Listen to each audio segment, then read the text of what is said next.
Bom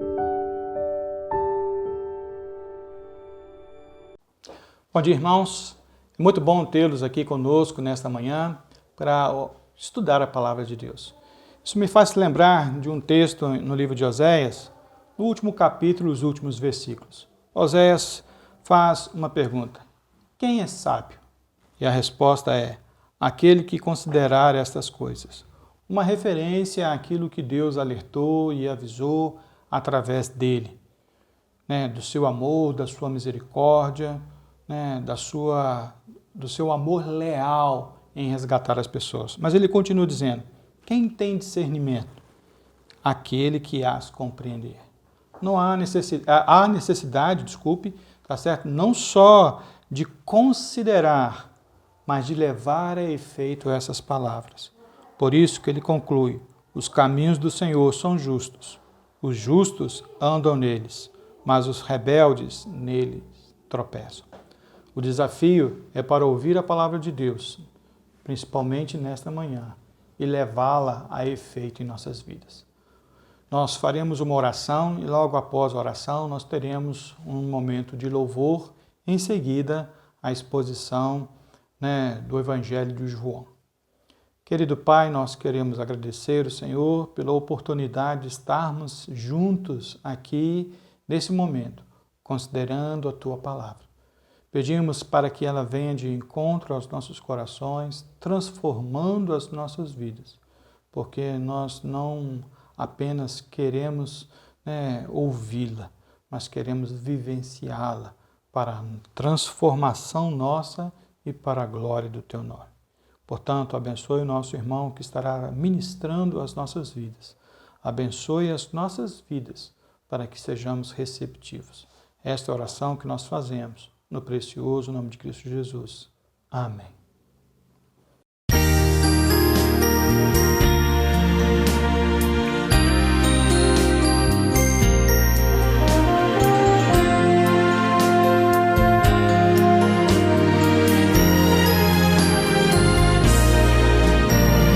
Cada manhã motivos para se agradecer.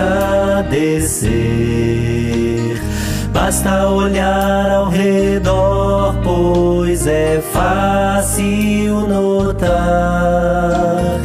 Quer no sorriso da criança ou no choro do bebê, temos tantas provas de um amor que pode nos guardar.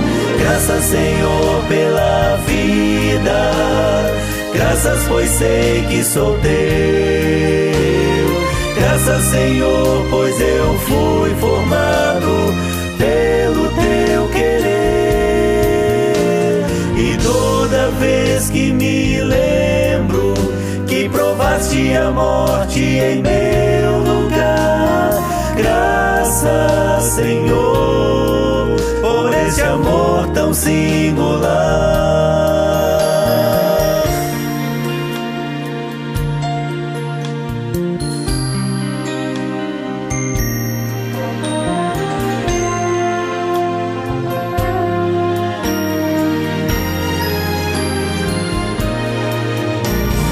Toda virtude procede da mão do Senhor. Nosso saber só alcança o que Deus revelar. Mas de uma coisa estou bem certo: esse Deus que nos criou deu-nos tantas provas de um amor que pode nos guardar. Graças, Senhor, pela vida, graças, pois sei que sou Teu. Graças, Senhor, pois eu fui formado pelo Teu querer. E toda vez que me lembro que provaste a morte em meu lugar, graças, Senhor, por esse amor tão singular. Pai, toma todo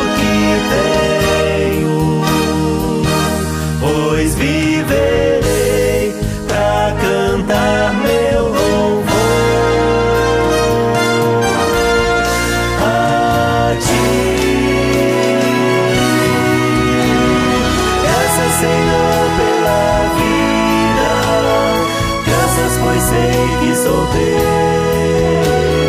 Graças, Senhor, pois eu fui formado pelo teu querer.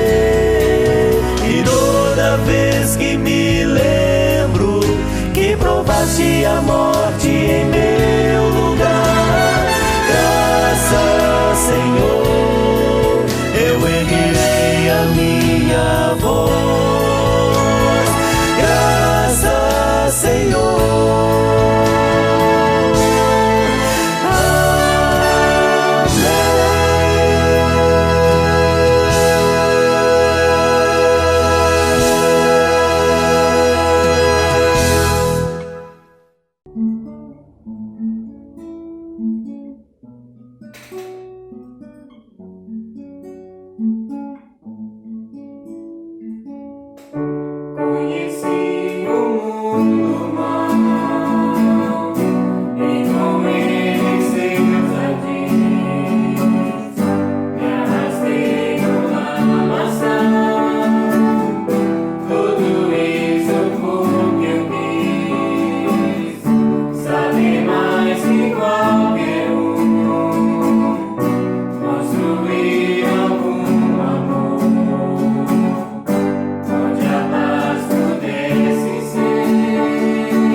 Sem descanso, viu Jesus amanhecer.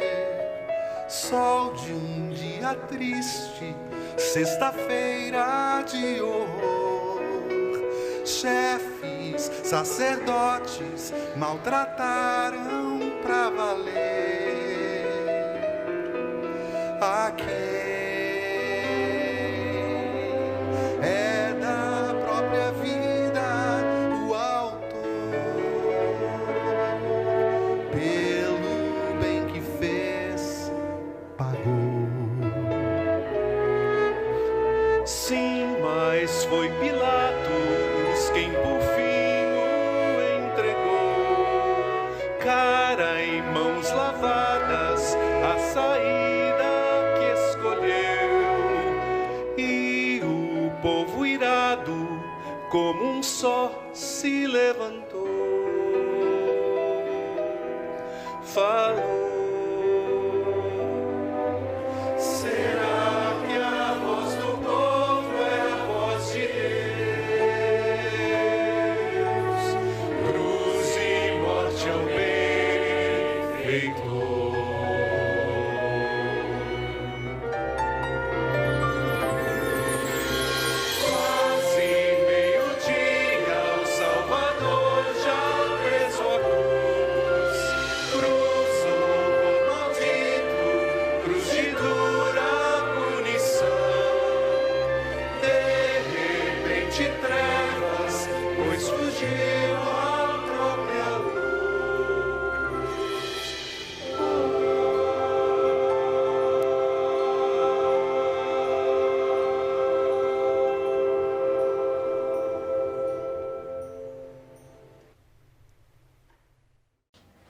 A cruz é um divisor de águas na história da humanidade.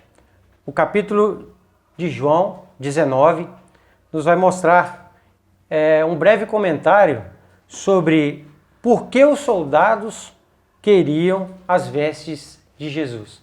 Você já parou para pensar? Por que os soldados queriam as vestes de Jesus? Como nós dissemos, a cruz ela é um divisor de águas na história da humanidade. Nós vemos o Senhor Jesus indo às últimas consequências, né? Consequências de morte, consequências de sofrimento, para ficar ao lado do ser humano, para religar o ser humano a Ele. E por outro lado, nós vemos o ser humano indo às últimas consequências, as últimas atitudes extremas para ficar longe e bem longe do Senhor Jesus. O homem ele vai até as últimas consequências, né? Lá dos opostos, nós vemos lá dos opostos. Em Romanos, nós vamos ver lá, não sei se me engano que seja Romanos 8, nós vemos que a inimizade do ser humano, né? Falando sobre a inimizade do ser humano para com Deus, né? O homem é contra Deus, o homem não quer a amizade de Deus, né? E é impossível o homem se salvar, é impossível eu e você, nós temos salvação, a não ser se for por determinação do nosso Deus, né? O Senhor Jesus, Ele é o Cordeiro de Deus. Em Isaías, né, nós vemos o profeta Isaías falando, eis o Cordeiro de Deus que tira o pecado do mundo, né? 1 Pedro 1:20, vamos ler aí, 1 Pedro 1, e vamos ler o versículo 18, que vai mostrar a vã maneira de viver do ser humano. 1 Pedro 1, 18.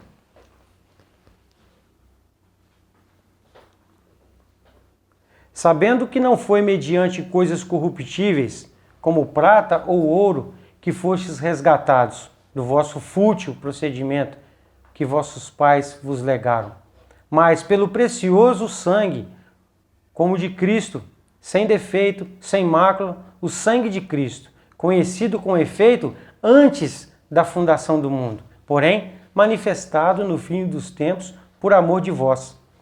Porque por meio dele tendes fé em Deus, o qual ressuscitou dentre os mortos e lhe deu glória, de sorte que a vossa fé e esperança estejam em Deus. Olha lá, irmãos, o nosso Senhor Jesus Cristo, antes da fundação do mundo, né?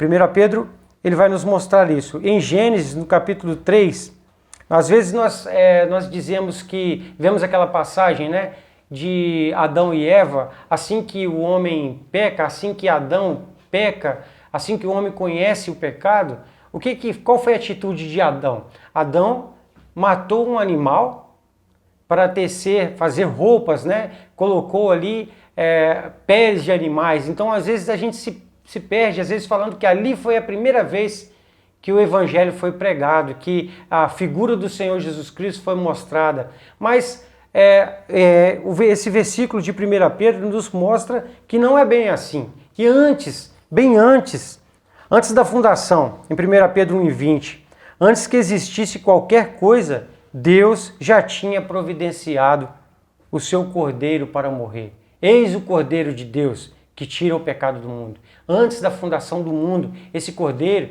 já foi providenciado, já tinha sido providenciado. Então, irmãos, é loucura quando o homem acredita que qualquer coisa que ele seja posterior, por exemplo, às vezes a pessoa fala assim, a minha religião, mas quando foi feita, quando foi criada a sua religião? O budismo, o espiritismo, ou até mesmo a cristandade, né, o cristianismo. Não, a nossa religião é o Senhor.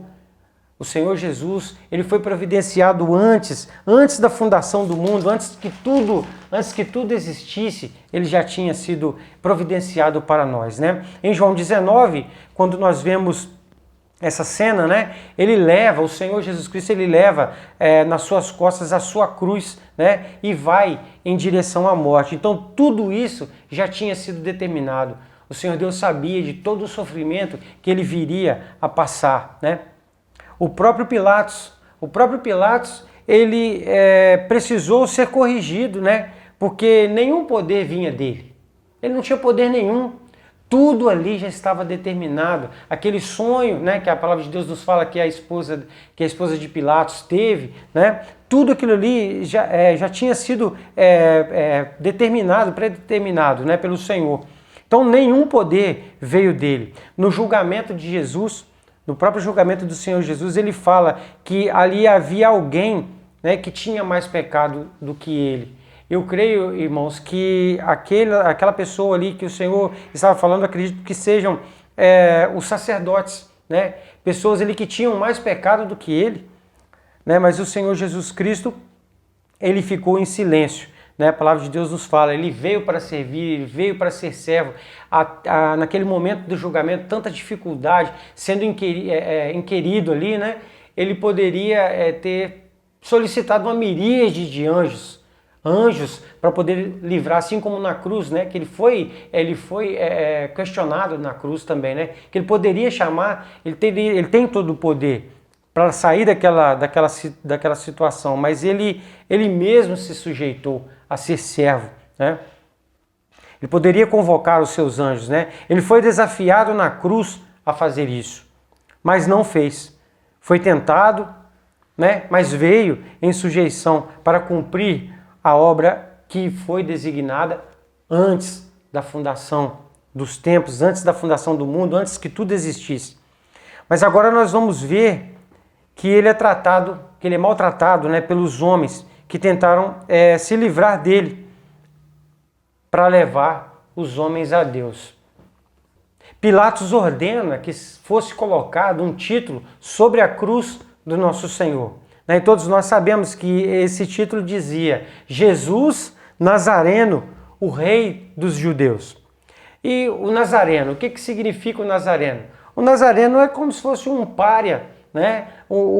Alguém inferior, né? na sociedade judaica, né? Alguém colocado a pária, né? Da sociedade, nós sabemos disso, né? E vemos também que eles colocam como o rei dos judeus. Nós sabemos que os judeus não tinham um rei. Foi colocado em Nosso Senhor uma imagem muito humilhante. Você imagina só uma coroa de espinhos doendo ali na cabeça dele. Foi colocado na mão dele uma cana, né, um capim, né, não sei, a gente que às vezes lida na roça, você vê aí um pedaço de cana, um pedaço de capim. Que humilhação! Um manto foi colocado no Senhor. Mas nós cremos, meus irmãos, que um dia nós veremos o Senhor ressuscitado, veremos Ele na glória, coroado, Ele já está coroado de toda a glória, de toda a majestade. Apocalipse 5, nos fala que o mesmo Cordeiro, humilde, manso, que Deus designou antes dos tempos, ele será o mesmo Cordeiro, que toda língua confessará, todo joelho se dobrará, toda língua confessará que Jesus Cristo, Ele é o Senhor. Ele é o que veio, é o que sofreu toda aquela humilhação, toda aquela maldade, todo aquele castigo. Um castigo que hoje traz a paz para mim e traz a paz para você. Oh, que maravilha! Que maravilha poder depositar no Senhor, colocar tudo nele e nada em mim.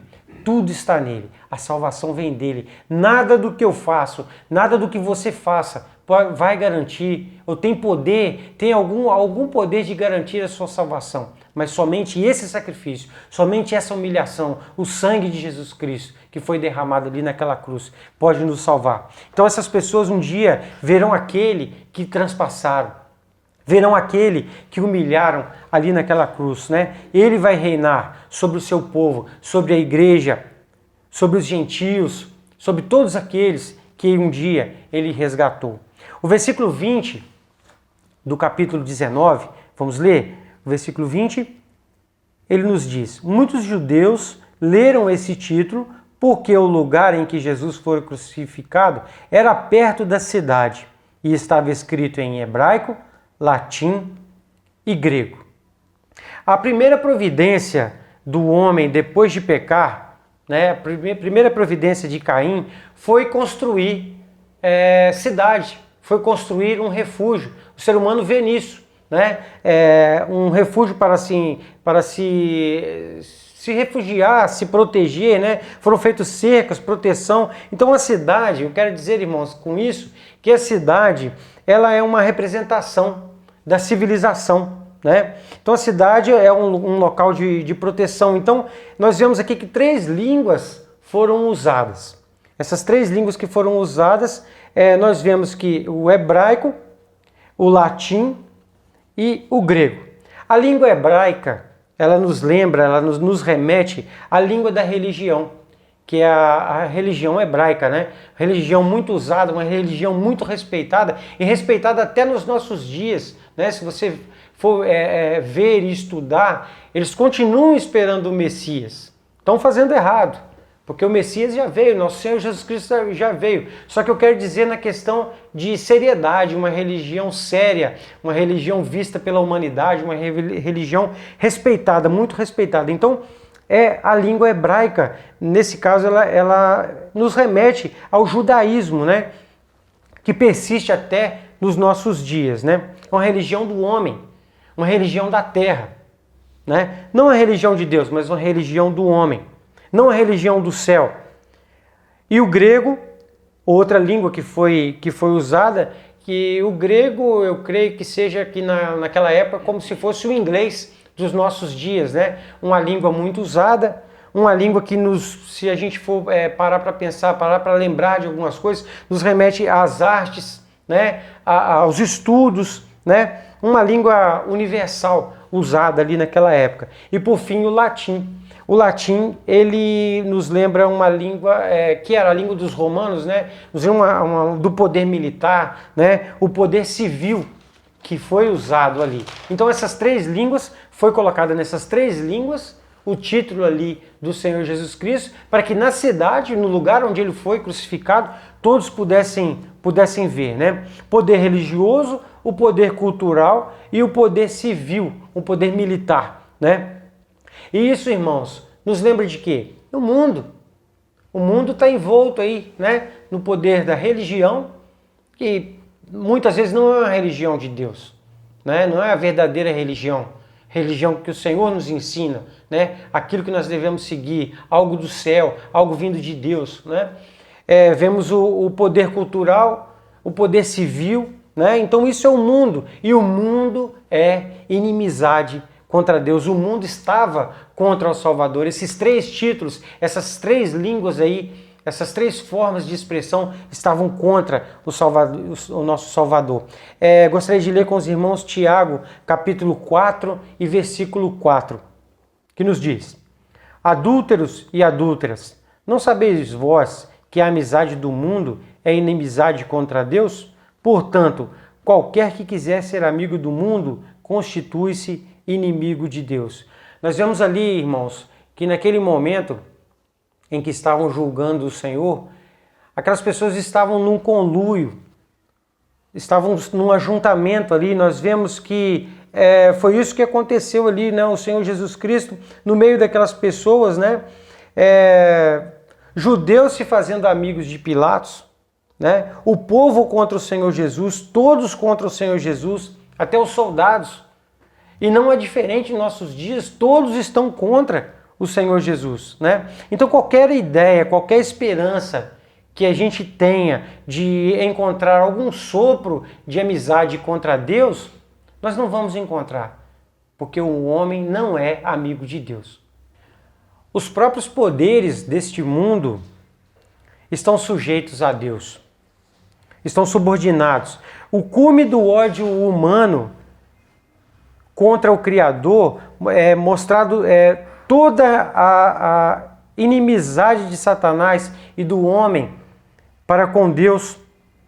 Então, irmãos, a primeira condição exterior do homem, quando pecou, foi tentar se cobrir. Porque o homem, assim que o homem pecou, que ele conheceu o pecado, qual foi uma das primeiras atitudes dele? Ele viu, ele percebeu que ele estava nu, e ele ficou com vergonha, ele estava nu e a primeira coisa que ele fez foi pegar folhas para se cobrir, né, diante do Senhor. E assim o nosso Senhor, no momento em que ele foi colocado naquela cruz, ele foi crucificado praticamente que despido. Ele se despiu da sua glória, né? De toda a sua glória, para estar ali numa posição de humilhante. A gente às vezes vê em alguma fotografia ou em alguma imagem, né, de algum desenho ou de algum filme que é colocado o Senhor ali só com aqueles panos, mas a gente não sabe qual era a condição real de humilhação que ele estava. Ele estava ali despido naquela cruz, né? A palavra de Deus nos fala que os soldados tomaram as suas vestes, né? Arrancaram a roupa dele. Você imagina só, você está sendo humilhado, está apanhando e vem e arrancam a sua roupa. A palavra de Deus nos fala que as vestes do Senhor foram tiradas, foram tomadas ali. A túnica dele, a túnica do Senhor, eles não quiseram rasgar. Agora você já parou para pensar por que eles não rasgaram a túnica? Porque a palavra de Deus nos fala que a túnica do Senhor ela era tecida de linho, de alto a baixo, ela era uma peça só, era somente uma peça. Então eles não rasgaram ela. Então isso nos mostra, isso nos remete à figura de Cristo. O Senhor Jesus, ele é uma peça única, tecido de alto a baixo, não tem emendas, né? A palavra de Deus nos fala. Então essa é a figura do Senhor Jesus Cristo, o símbolo de perfeição. Mas quando eles tomam essas peças, né, tomam as vestes do Senhor e repartem as vestes dele, né, como a túnica, faz um sorteio, né, das roupas do Senhor, né, eu creio que existisse alguma intenção de ter algum amuleto. Ele era aquele que fazia milagres, era aquele que as pessoas, quando ele passava, as pessoas queriam tocar nas vestes dele. Então eu creio que os soldados ali naquele momento queriam ter um amuleto, algo dele, algo que viesse dele, né? E quando Jesus andava, né, todos queriam tocar na orla dos seus vestidos, né? Era como se fosse um troféu, um símbolo, né, uma relíquia, algo que ele pudesse guardar, um sinal de poder, né? Então o homem, quando vê as coisas que pertencem ou que são de Cristo, ele acha que por ter posse dessas coisas, ele vai ter algum tipo de poder, né? Ele acha que por ter posse dessas coisas, ele pode ganhar alguma coisa, uma proteção, um dinheiro, né? Às vezes a gente vê uma pessoa com um crucifixo ali, algo de Cristo. Muitas vezes tem alguma coisa, quer um amuleto, mas não entrega sua vida a Cristo, né? Não quer ter um pedacinho ali, mas não quer se entregar por completo ao Senhor, né? Então é isso que a cristandade tem feito ao longo dos séculos, né? Em Mateus 7, a palavra de Deus nos fala que um dia o Senhor vai ser falado, né? vai ser dito pelo Senhor para aquelas pessoas, né? Apartai-vos de mim, que eu não vos conheço, né? Ó Senhor, nós fizemos isso ou fizemos aquilo em teu nome, mas o Senhor ele vai dizer essas palavras para aquelas pessoas, né? Apartai-vos de mim, porque eu nunca vos conheci. Aqueles são aqueles que usam das coisas de Cristo para proveito próprio e não são diferentes dos soldados, né? Pessoas que querem, muitas vezes, sentam no banco de igreja ou levam o nome de Cristo ou falam de Cristo, né? Tem só alguma coisa de Cristo, mas não tem o Senhor Jesus Cristo no coração. Ainda não aceitou ao Senhor como único e suficiente Salvador. Assim como aqueles soldados, né? Repartiram as suas vestes, sortearam a sua túnica, queriam tirar proveito das coisas do Senhor Jesus e ao mesmo tempo entregá-lo à morte. Quantas pessoas não têm feito isso hoje nos nossos dias, né? Por isso que os soldados queriam as vestes do Senhor. Eles queriam um pouquinho daquele poder. Eles achavam que estando com a túnica ou estando com algo que pertencia ao Senhor, poderia trazer algo de bom para eles, poderia trazer algo de proteção, ou como se fosse um troféu. E assim, irmãos, é o ser humano hoje, em nossos dias, né? Ele usa o nome de Cristo e ao mesmo tempo o entrega à morte. Isso é muito triste, né? Ele não quer o Senhor, não quer o Senhor Jesus Cristo, não quer ser fiel à palavra, não quer pagar o preço da fidelidade com a palavra do Senhor, não quer pagar o preço de estar firme com o Senhor, de crer no sacrifício do Senhor, de crer na suficiência do sacrifício do Senhor Jesus Cristo ali na cruz. mas Ele quer se apoderar de muitas vezes das bênçãos. Às vezes a gente escuta alguma pregação ou escuta algum comentário, hoje em dia só se fala de bênção, só se fala dos frutos que o Senhor pode vir a te dar.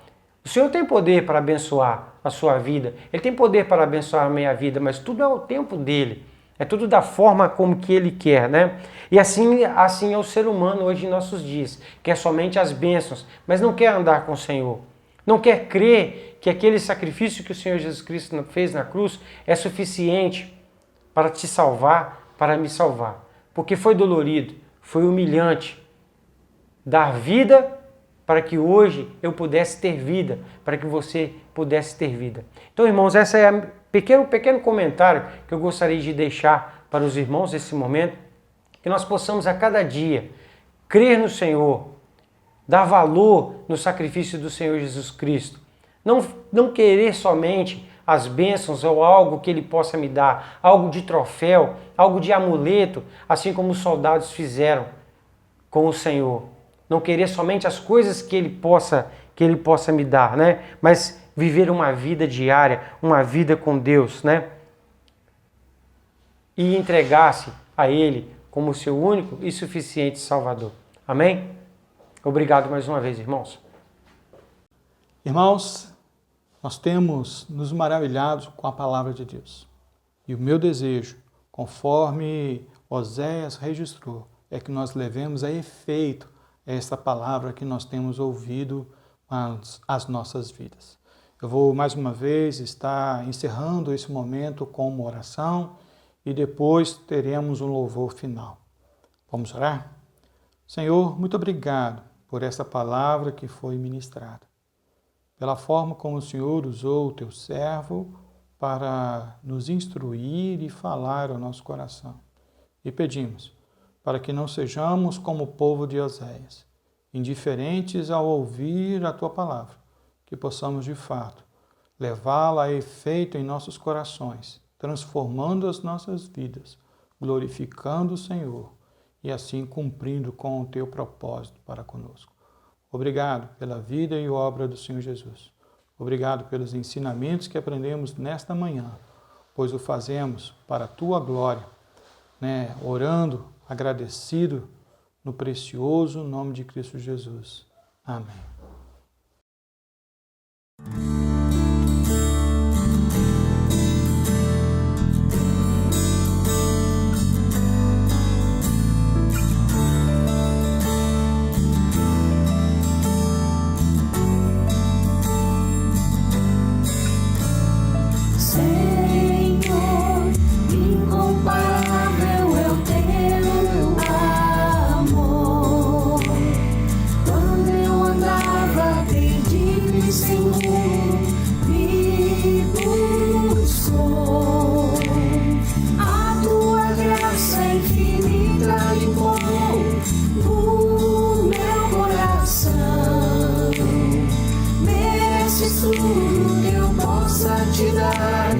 Mereces o meu louvor. Te agradeço, ó Pai. Te agradeço, ó Pai, por teu grande amor que me alcançou.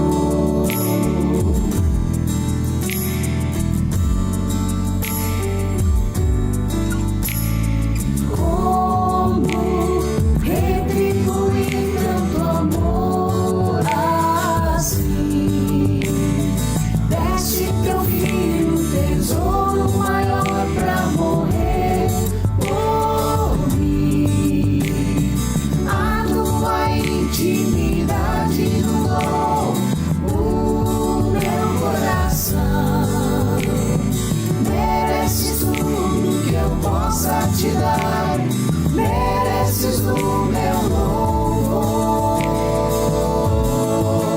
Te agradeço, ó Pai.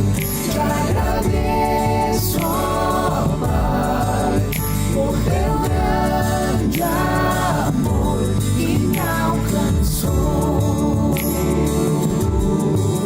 Te agradeço.